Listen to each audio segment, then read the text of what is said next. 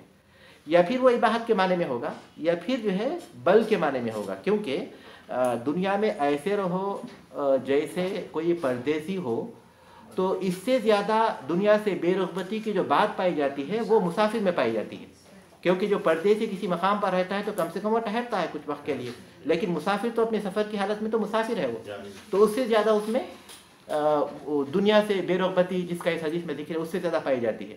تو یا تو یہاں او بل کے معنی میں ہوگا، یا پھر کس معنی میں ہوگا؟ اختیار کے معنی میں ہوگا۔ تو کہتے ہیں لیست للشک کی، شک کے لیے نہیں ہے او، بل للتخیر والاباحہ، بلکہ تخیر اور اباحت کے معنی میں ہے، او ہی بمعنی بل، یا پھر وہ بل کے معنی میں ہے۔ عابر سبیل المسافر، مسافر۔